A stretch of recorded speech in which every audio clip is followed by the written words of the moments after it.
pareció interesante el proyecto de Cita Ciega, porque en general yo había tenido ya un encuentro con el espacio, vine a hacer la práctica acá en Balmaceda 1215, era un espacio que yo igual anteriormente ya había trabajado, o sea, ya había hecho talleres acá. Me interesó porque era un encuentro cultural como más popular, no tan exclusivo, donde podían ir como venir cualquier tipo de público, y público, la gran mayoría adolescentes, que son adolescentes que están despertando sus sentidos, que tienen también toda una contradicción, donde se van encontrando también con el contexto, donde son mucho más conscientes.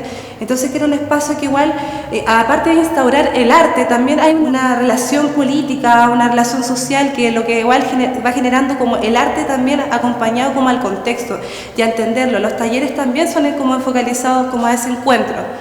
En base a eso, la convocatoria de Cita Ciega, si bien me pareció interesante que fueran las citas ciegas, que es como este encuentro como grandilocuente, que uno no sabe con quién te vas a encontrar, pero finalmente es como esa incertidumbre que también va generando una espontaneidad también en la obra. O sea, cuando a mí me dijeron que tenía que trabajar con Marcos, si bien Marcos ya era mi compañero anteriormente en la universidad, incluso tuvimos que exponer junto en la exposición Carácter, que fue como nuestro examen de título. Para mí fue interesante porque si bien ya nosotros teníamos como un lenguaje como político, a ambos nos gustaba trabajar el tema de la ilegalidad, pero dentro de la legalidad, en el caso del robo, que es legal, porque se tiene cierto estatus político o económico, donde está la hegemonía política, y por ende ese robo es permitido. Y este caso es como la ilegalidad también, que yo hablo como de los choros, de los choros de la población, de los que si bien están resistiendo al sistema, pero también tienen ese tipo de sobrevivencia, que es del choreo, del lanzar, de la aviónica, y cómo también se van viendo inmiscuidos, cómo ellos van a robar a las tiendas de estos grandes empresarios que también son, en parte, son unos ladrones, pero uno nunca a veces no lo logra dilucidar, porque siempre hay una publicidad y hay muchas estrategias de por medio de poder.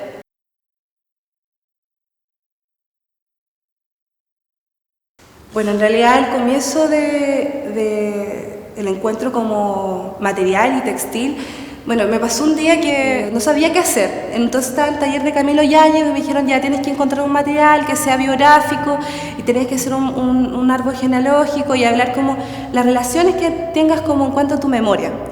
Y a mí me pasaba que, claro, mi abuela era costurera, entonces costurera de barrio.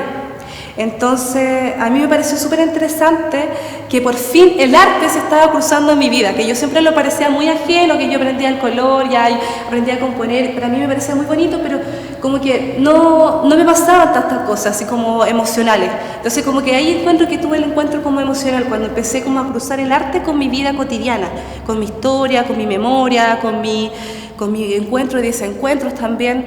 Entonces, cuando empecé a trabajar con la composición, dejé la pintura de lado y empecé a utilizar los colores textiles.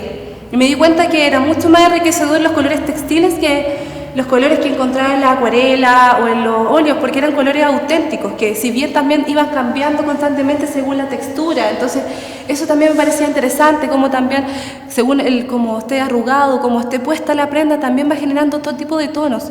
Entonces, me pareció que era un mundo completamente a descubrir. Entonces, cuando esto fue como cuando estaban con un cuarto año de universidad, y que fue como, por fin, algo que ya me está como moviendo, o sea, que ya me están pasando cosas. También encuentro con la memoria, encuentro con las texturas. Yo me crié entre tela, entonces como que para mí obviamente era un cuento con mi historia, y con la historia también de mi barrio, porque si bien como que la costurera de barrio también es como una psicóloga textil. Entonces como que yo también me acordaba mucho de las historias que contaban los vecinos cuando iban a reparar o a remendar en realidad sus prendas, también de los olores, de las manchas que ocurrían ahí.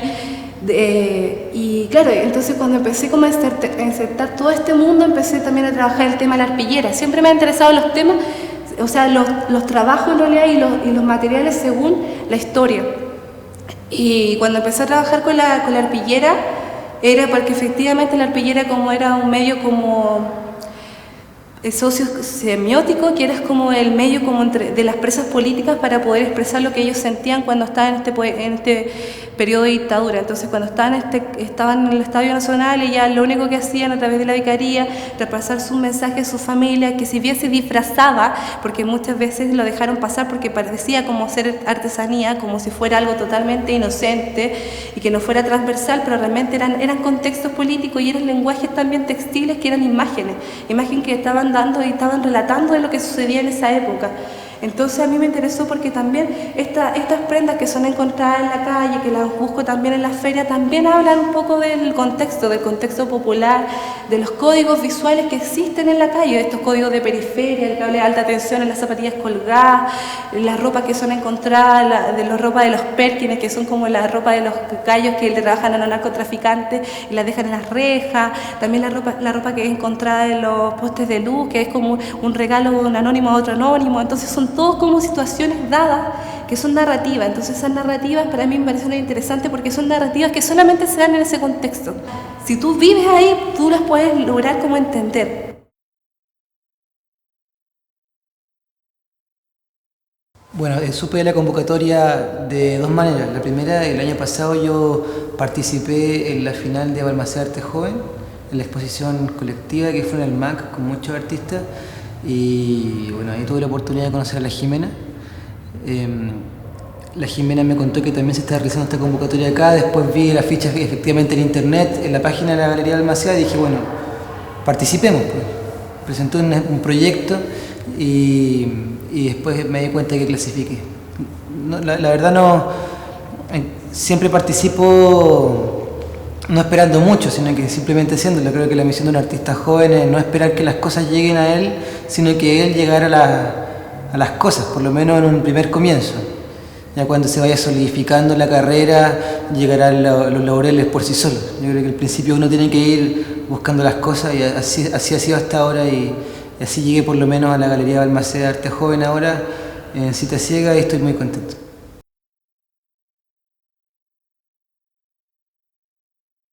Bueno, yo encuentro que es muy interesante que como artistas recién egresados como la Sandy y como yo, que se empiecen a generar diálogos en torno a la obra de nosotros por personas ya más experimentadas, por una visión ya más de sociedad y menos de institución universitaria.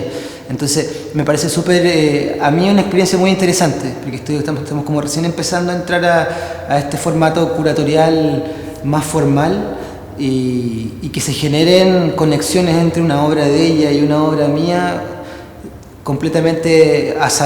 de manera completamente azarosa. A mí me parece muy interesante, sobre todo porque no esperaba trabajar con Sandy, que es una compañera de curso mía y que conozco desde el 2011, 2010, por ahí. Bueno, particularmente todo se dio muy rápido. Con la Sandy siempre hemos tenido muy buena, no sé, conexión neuronal entre los dos. Ya, aparte que los dos temas aquí expuestos en la galería son súper particulares y congenian muy bien, en que es un campo de batalla entre dos clases sociales, entre dos realidades que tiene Chile. Entonces, si teníamos dos lados muy polarizados, tanto la obra de ella como la mía, teníamos que encontrar un punto intermedio que unificara las dos cosas, que no fuera un tercer polo, sino que fuera un puente. Y efectivamente nos pusimos a pensar en el ámbito delictual, cómo se vincula lo delictual con el retail, con efectivamente con este tipo de personas, y nos ocurrieron los mecheros de inmediato. ¿Ya? Los mecheros es una figura que se infiltra, o sea, los mecheros son un puente invisible que está en este momento entre esta obra y esa, porque son personas que salen de acá, vienen hacia acá y después vuelven hacia allá. Entonces esa es la tercera obra, nos faltaba el puente que hacía la conexión, ¿cierto? Entonces tampoco podemos exponer de cualquier manera a los mecheros, porque no había que ser redundante en la exposición de ellos. La Sandy los entrevistó, los contactó desde el mismo lugar donde ella saca todos estos materiales, o sea, no es nada inventado, no es un cuento, y los fotografió. Entonces, ¿qué hice yo? Yo tomé esas fotografías, tomé esas entrevistas y los retraté al óleo sobre tela como si fueran destacados personajes de la historia de Chile, con un marco barroco dorado y su nombre enchapado en bronce. Entonces, como dije, es como alta y baja cultura en un solo objeto, es el objeto puente entre estas dos obras. Entonces, es muy interesante porque fluyó todo muy bien. fluye todo muy bien, está todo muy claro y me parece muy bueno. Estoy súper contento de trabajar con la Sandy y el ojo curatorial que encontró este vínculo entre los dos trabajos.